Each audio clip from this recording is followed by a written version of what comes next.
started with our second concurrent session this morning. And this session, we're going to talk about permanent and portable fencing designs. Mr. Eric Miller is your presenter, and he manages purebred cattle.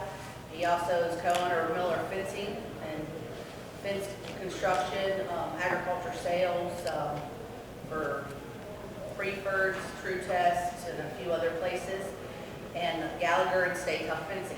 So Mr. Miller grew up on a 10,000-acre cattle operation, which progressed into managing purebred cattle. That's where he got his desire to deal with issues that others found trying, so he focused on designs of fence and cattle facilities that would last. Electric fence company and strip grazing became his focus in the early 80s as electric fence companies enjoyed this new trend and new customer base that needed education.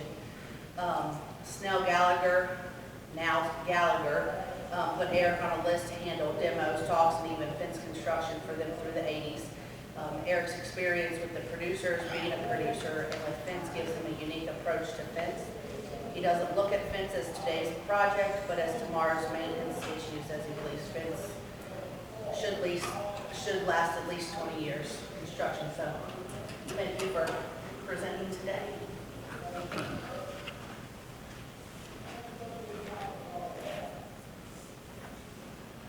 Okay, I'm going to run through some basic slides.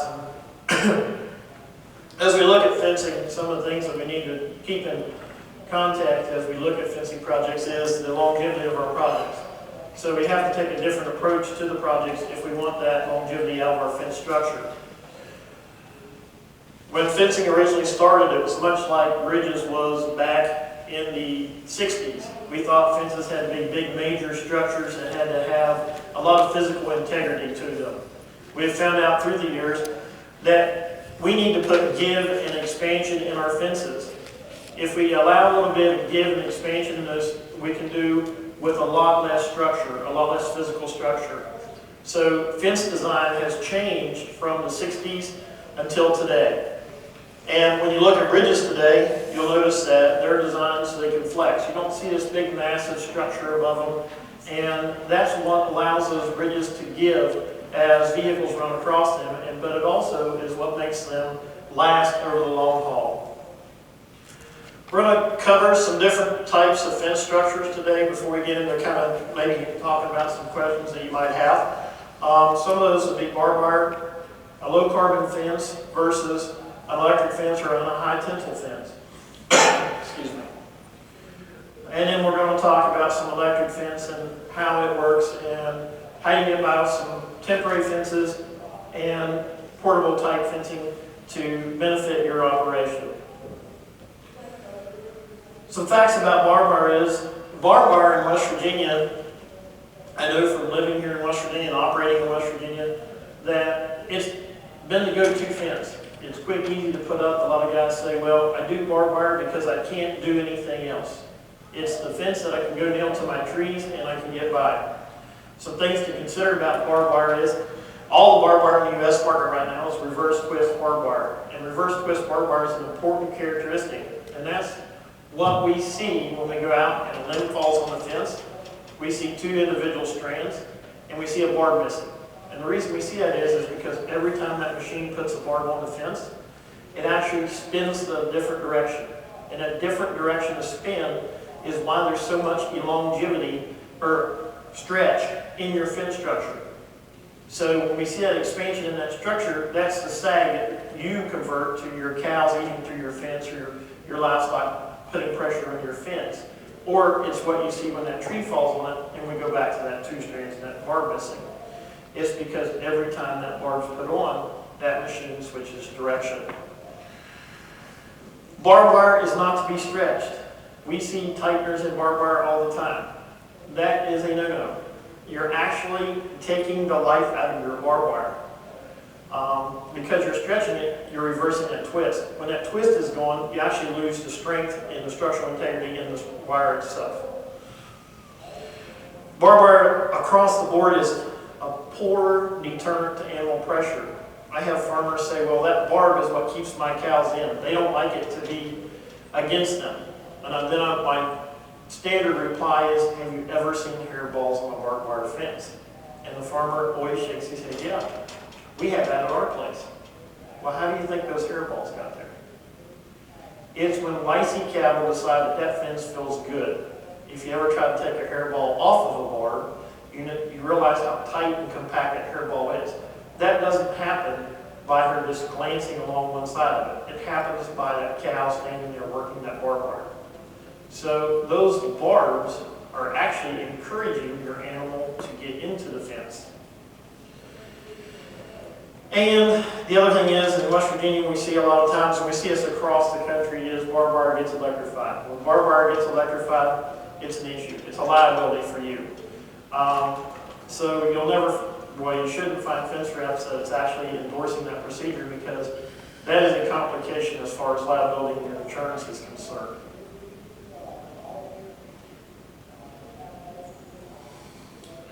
This is just a standard barbed wire. We do put some centers in the barbed wire now. You're seeing some different modifications in barbed wire that's coming back that used to be years ago. And we're seeing some 14 gauge barbed wire in the market now. And that's why we actually have a tape measure across this roll. It's showing that the rolls are getting bigger. And if you watch the diameter of the rolls, it actually tells you the gauge and circumference of the actual wire itself and the structural integrity you're going to get from your wire. 14 gauge is obviously stouter than 15.5 gauge in your wire. High tensile fencing. When we talk high tensile, a lot of guys say, I have high tensile fence, and they think of a smooth wire fence. Nowadays, there are manufacturers that build a high tensile fence, and when we build a high tensile fence, we do the same thing with that smooth wire, but we do it in a structure or in a net fabric. When we build that net fabric, it keeps your animals from going through it. So now we've eliminated the need for electricity. So I've got a physical structure, but I'm going back on the same post spacings that you could put your standard electric fence on. So we're talking in our country up in here, 18 to 15 feet, somewhere in that range. The reason ours is less than in the South, you'll hear guys say, well, we go 25, 30 feet on post spacings. That works fine in Texas. Texas doesn't have snow and ice. We have snow and ice. Snow and ice adds load to the fence. It also adds wear to your fence. The structure will take it if you put it on the right post spacing. If we go 25 feet with post up here, and we get a big snowstorm or a big ice storm, our fabric becomes weighted, and then the cattle start working the fabric while it's weighted. Because obviously when there's snow on the ground and there's that much snow, your cattle's going to be looking for feed. What increases the strength of wire is the amount of carbon we put in it. The amount of carbon we put in it is no different than a drill bit. You can go to town, you can buy a set of drill bits for $20. You come home, you're not going to drill your hardest steel that you got laying around your farm with that $20 set of drill bits. You're probably going to drill mild steel or wood or something like that, plastics. And that's what those drill bits are designed for. The more carbon we put in steel, the tougher it makes it. So then it becomes able to handle more pressure, just like the drill bits. So if we put enough pressure in, we can handle really large animals, and we can handle those animals as they try to put impact on the fence. So when you get a buffalo running about 35 mile an hour and he hits the fence, you want to be able to stop him. So the way we do that is we dissipate load throughout the whole structure in our knot system. We have a solid stay that runs from top to bottom in the fence. And we use the same wire that you're using in your smooth wire, which is a 200 kps wire or above.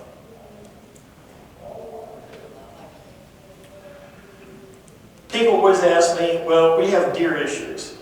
And we're unique because we're here. We laugh at that because we handle deer keeping them in. If we can handle pinning a deer up in a confined area, then we can certainly handle a deer that's coming in on open terrain. When you look at livestock, it doesn't matter if it's deer, cattle, buffalo, whatever. Think of yourself in a room and think of yourself with a tennis ball. If I'm in a room with a tennis ball and I throw it, and I'm in a room the size of a standard bathroom, and I throw a tennis ball, that tennis ball is going to bounce off the wall several times. And I better be ready to dodge it when I throw it. If I'm in a room the size of this room and I throw a ball, and I throw it at the back wall, chances of that ball getting back up here to me are slim and none. So cattle are no different. If I put them in an acre paddock, it's equivalent to my bathroom or something smaller. We know those animals are going to put a lot more pressure on that structure. So in deer pens, which this is what this is less than an acre deer pen, we know those animals are going to start bouncing off of that fabric. So we've got to have stouter fabric for something like this. Your cattle are no different. If you're going to build an acre pen, you need a lot stouter fence than you do if you have a 50-acre paddock. Guys in Texas can put 2-3 strands of Barbar around a 650-acre field and hold cattle in it. Why? Because that cow's always got somewhere else to go. She's only looking at an object that's straight in front of her. If she turns either direction, she's got several, sometimes miles to go. So it takes a lot less fence. So when you're building your fence structures, where you place them and how intense the structure is all depends on your size of your paddock also. We've fenced some really extreme conditions, and you can see here that the fence fabric is down to a 3-inch square. The reason it's a 3-inch square here is not because of what we're trying to contain. We're not containing aircraft, we're trying to keep people out. But we also have to worry about pets and livestock getting in that facility. Deer are very expensive on airports when they do damage to aircraft. So we've actually, and I've been involved in fencing projects right here in West Virginia, I've actually put in a 52-inch electric fence and kept deer off of airways in West Virginia. And one of my consultant was just down here in Clarksburg. One of the hardest critters we ever fence are these little guys right here. These guys are migrating all over the country, and they've become a major concern for producers. They do total crop damage, total field damage, create erosion problems, and it's one of our mainstays in our fencing business, especially in Texas, is to be able to hold these animals. We did a test with Texas A&M, and we was the only fence company able to hold these animals and keep them confined. I'm not allowed to tell you what all the tests involved because A&M don't want what they did to the animals to test the fence. But I can tell you we trapped wild hogs and put them in confined situations and put people in close proximity. So if you're looking at keeping not just wild hogs but anything in, again, you've got to keep in mind the stay wire and the closeness of your squares that are going to be involved in your fence. So when I say stay wires, we're looking at a structure in the stays. These are 6-inch stays here in a sheep operation, which is fine. These are 12-inch stays in a cattle operation. Now once we get into, the unique thing about this picture is this is in Texas, so there's hogs involved. So we've got a 12-inch stay, but we got a 3-inch stay at the bottom. So we're using 3-inch stays. Low carbon fence. The difference between low carbon and high tensile is a low carbon fence has 11% or more elongation. Elongation is how far that product will stretch before it breaks. So when you go home and you look at fences on the way home, you'll notice that there's some swag in between fences where it looks like somebody threw a big beach ball into the fence and it's cut from top to bottom or it's cut from post to post. That's elongation. That's at 11% stretch. When you start thinking about 11 feet of extra wire cooped up in a 100-foot stretch, that's a lot of give. When we do fences and we tighten them, the difference between tight and not tight is only 3 inches on a chain grab. So 11 feet is a lot of stretch. So we got to worry about low, and the famous one for this is the wire you buy at the box stores. So you've got all this extra fence in your structure. There's nothing more dangerous in fence than slack fence. That is how animals get entangled. And that's how we find animals hung in fences.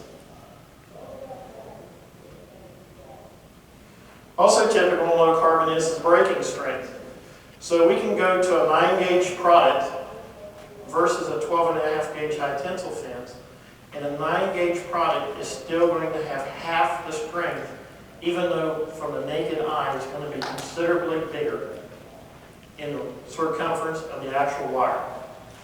So here's what we end up with. It stretches, and then it breaks. This, obviously, is even more dangerous. So what are we talking? As producers, the ultimate goal is to figure out, well, how much is this worth to me and how much is this going to cost me? Your roll of wire should be somewhere about $30 to $50 higher. The benefit to the structural integrity of the fence not doing this is obvious. However, the maintenance issue, once they get a hole like this, they're going to start eating through the fence. That hole's going to get bigger really quick. And this is where we see wire panels, the welded wire panels against fence rows as we drive up down the roadways. It's also where we see pipe cattle panels or pipe gates sitting next to the fence row. So, but what is my total fence job costing me? That is the ultimate question as a producer. So I just told you it's going to be about $35 to $50 more per roll. But in the total fence job, I'm actually going to come out cheaper than 5 strands of barbed wire if I build 9 strands of high tensile woven wire fence.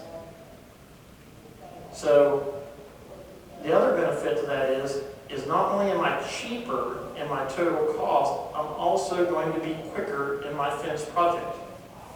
Because now I went from an 8 to 10 foot fence post spacing to a 15 to 18 foot fence post spacing. And in West Virginia in rough terrain, post setting is one of the major issues that all producers face. Can I get a machine there to set my post, and can I get the post in the ground? That's what we hear every day. So a little bit of wire comparison for you. High tensile versus low carbon. We have over twice the strength with high tensile wire than conventional wire, what you would call conventional wire, or maybe what you're buying from a box store. Like I just mentioned, we're going to have faster installation.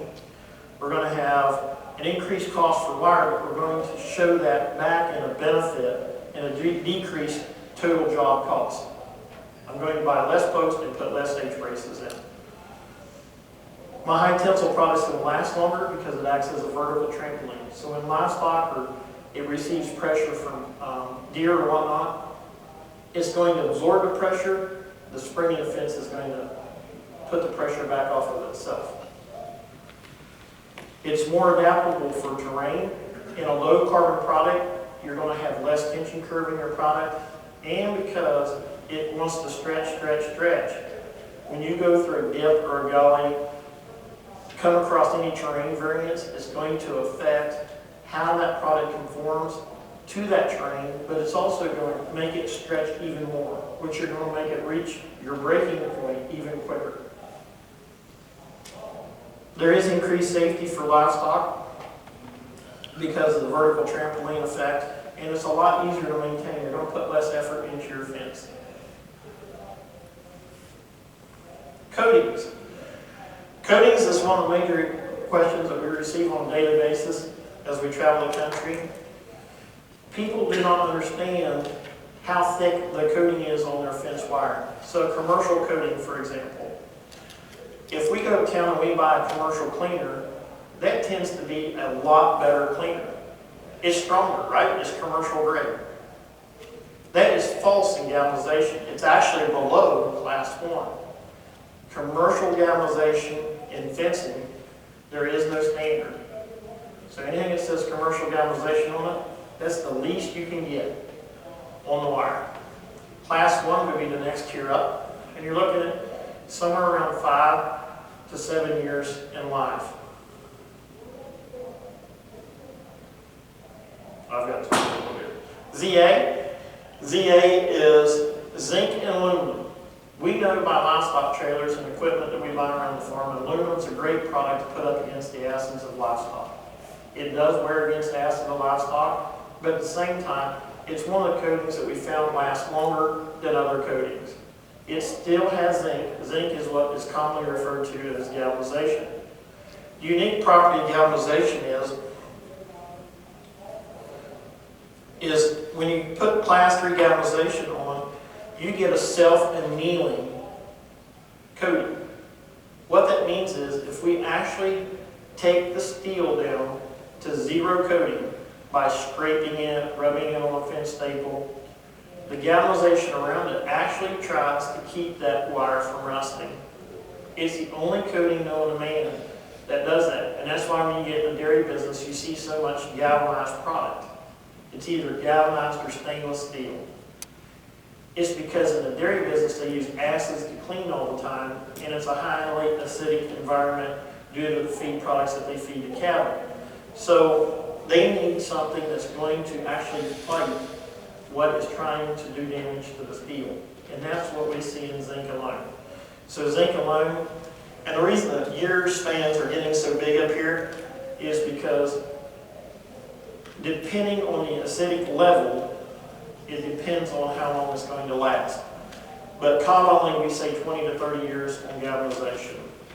ZA, if applied at the same rate, it will last 2 to 3 times longer than galvanization. So why is this number up here like this, 4 to 8 years?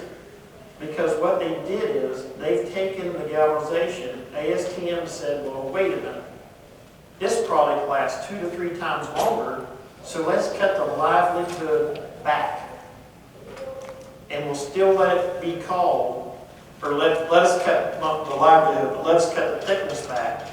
And when we cut the thickness of the coating on the wire back, it'll still be lasting the same time by their theory, and therefore it will still be equivalent to a class 3 product.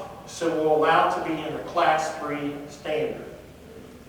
The trouble is, they took it back from 0.80, which is class 3 in the US market, to 0.20. Somebody must have messed up a little bit in the calculator division, in my opinion. So you've really got to watch, because in the US market there's class 2.0 product and there's class 4.0 product. Are you better off with class 4.0? You could be in your situation. Are you better off with class 2.0? Not really. What we find out in ZA is, because it doesn't self-anneal, is that the wind vibration in a fence, on a fence staple, can actually cause the fence to rust at the staple. So if it's just the vibration alone will cause rust, you've got to worry about obvious factors. And those would be, during installation, did you drag your wire across the rock? When you pick it up at the feed store, and this is a common problem we fight with training our customers to train their employees. The guy runs the fork through the center of the roll, and he comes to the warehouse. And we hear this as he comes to the warehouse, and he goes through variances in the concrete, and that is the product dragging on the floor. And we've gotten calls, and they said, my fence rust every 4 feet, top to bottom, in a straight row. Well, we know what it is. So that is the difference between ZA and class 3. And in my opinion, as a producer, and since fencing is the worst thing that you ever want to do in an ag business, most guys know what to worm their livestock with, and they know what to breed them to. They know what vaccines to give. But when I say, do you know how to build an H-brace? And they're like, no. We haven't did a major fence overhaul in our place since Grandpa was alive. Well, what are you going to do? They're asking us about building structures. We're like, well, what do you intend to do for your structure? They want to know wire, but they don't want to know about the structure. They think, well, we're just going to build like Grandpa did. Your old H-braces will no longer hold the new fence products, because the elongation that I spoke about and the old wire give. So after the first 2 weeks and after the first temperature drop, there was no pressure on your fence. It was slack. This new wire is going to stay taut for years to come and act as a vertical trampoline.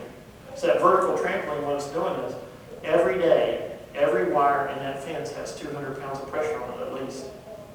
If we drop down to 20 degrees, if we go from, which we've done a lot this winter, we went from 60 to 20, or 60 to the teens, what happens is that fence sucks up. So then you have to have a really good H-brace at the end to hold it. So those are some things to take in consideration. There is some ZA Plus paint. You'll see some black wire in the US market. Looks real pretty. And the paint, the key factor on paint is, and I do sell paint and wire every day, paint is not going to stay on top of ZA. It's about a 5-year livelihood. The benefit to it is if you don't like that shiny spider web look across the horizon when the sun comes up, the paint will hide that until the wire actually goes through its normal process and dulls. So I've already briefly spoke about your foundation of your fence. That is this. This is an H-brace. This H-brace right here is 30-some years old now. So the key to an H-brace is getting the angles on the brace itself. If I can get this to work. So as we go through on our braces,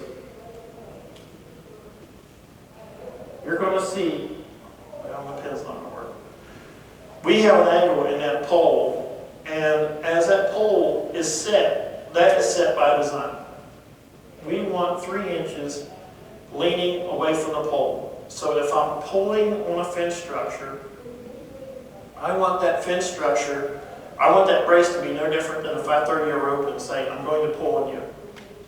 You're not going to stand there perfectly straight up. You're actually going to start to lean back. So if I say pull, you're going to go like this. And that's what I'm doing with this brace. I'm creating an angle. And that angle is the same thing that you see in this brace post. 2 to 3. If you look at the one that's got the poison ivy at the top of it, you can see that angle. It's a little harder to see in this post because of the angle we took the picture. Single brace rail. Why do we do single brace rails? We went through them all. We did the whole cycle. We've had doubles. Some guys say, well, if I put 2 braces in, it actually increases my strength. The common thing I tell people is, if I have a truck stuck in the mud, and I've got a dozer sitting here, I don't have no cable, no chain. The only thing I can do is shove that truck out. The truck is 16 feet away from me. I've got a 16-foot pole, and I've got 2 8s. What do you use to push the truck out? Nobody's going to pick up 2 8-foot posts and push that truck out. They're always going to pick up the 16-foot pole. What you got to remember when you look at an H-brace is, not only am I joining flat end to flat end, I'm putting a round surface in the center of it. All we're trying to do with the 16-foot brace is drive those 2 rails into the post that has the poison ivy at the top of it. So if I'm driving those 2 posts, I do not want to have 2 flat surfaces joining, and I do not want to have a round surface in the center of it. That round surface, as you can tell by the shading in the post picture, it doesn't fit. It does not fit flat. It cannot fit flat because if I do, the post guys are going to tell you, you've just voided any warranty on that post. Because they've already acknowledged that that makes the post weaker because you're cutting the cambium layers on the fiber, and it also takes away from their pressure feeding. So we do not want to do that. Oh, and you'll notice that the post here is down. You've got to remember that if I have a porch that is 5 feet tall, or I have one that's 3 feet tall, which deck is easier to stabilize? It's going to be the shorter deck, always. The other thing that we got to remember is the steeper the brace wire is, if it goes over 33 degrees, it's actually pulling up the post that has the poison ivy on it. So the less angle on the brace wire, the better off we are.